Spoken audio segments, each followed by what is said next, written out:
দুঃখের বিষয় আজকে গুরুদুয়ারের ভিতরে বসে আছি। তবুও যেহেতু আপনারা প্রশ্ন করেছেন, কালকে প্রায় 2:30টার সময় আমার হঠাৎ করে শরীর খারাপ হলো এবং শেষ পর্যন্ত উনি দেহত্যাগ করেছেন এবং প্রয়াত হয়েছেন। তো আজকে সকালে আমি খবরটা পাই, আমার ছেলের মাধ্যমে আমি খবরটা পেয়েছি।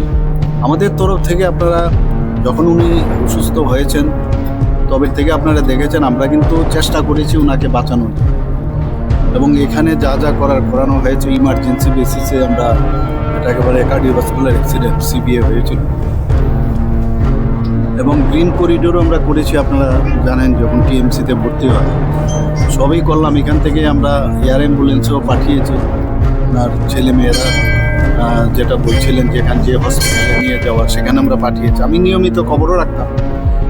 গতকালও ওনার ছেলে বললেন যে বাবা খুব ভালো আছে, আপনি একটু ডাক্তারবাবুদের সাথে একটু কথা বললে ভালো হয়, কারণ আরও যদি কিছু যেহেতু আপনারা জানেন যে অনেক কিছু প্রাইভেট হসপিটালে অনেক ধরনের বিষয় থাকে, তো যদি আপনি বলেন তাহলে আমাদের পক্ষে অনেকটা সুবিধা হবে।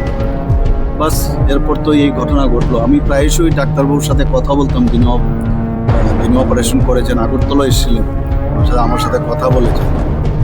অত্যন্ত দুঃখের এবং পরিতাপের বিষয় সত্যি যে আমার 1971-এ আমি যখন এমবিবি কলেজে পড়াশোনা করি, ও সম্ভব আর্টস গ্রুপে সে পড়াশোনা করত এবং হোস্টেল নাম্বার 1 সেখানে এসে থাকতো।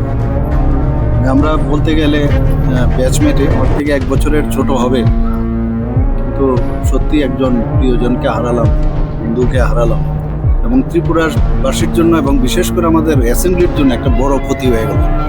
যেভাবে উনি অ্যাসেম্বলিকে উনি পরিচালনা করতেন সেটা কিন্তু ইতিহাস হয়ে থাকবে আগামী।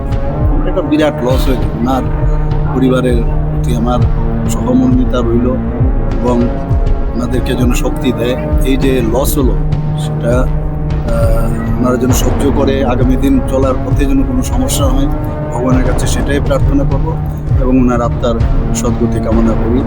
এবং আজকে আমি আমাদের ত্রিপুরা গভর্নমেন্টের তরফ থেকে আমরা যে স্টেট মর্নিং আমরা ঘোষণা করেছি এবং একদিনের ছুটি, আজকের দিনের ছুটি ঘোষণা, 3 দিন সমানে হাফ মাস্ট যে ফ্ল্যাগ সেটা থাকবে। এবং আমি যা খবর নিলাম যে আজকে তো আসার সুযোগ নেই, ওনার ডেড বডি কালকে 9টার সময় ডাইরেক্ট ফ্লাইটে খুব সম্ভব এখানে আসবে। তো সেই সব বিষয়ে আমি খবর রাখছি এবং সেভাবে যারা আমাদের অফিসাররা আছেন তাদেরকেও আমি ডিরেকশনও দিয়েছি। সত্যি একটা বড় লস হয়ে গেল।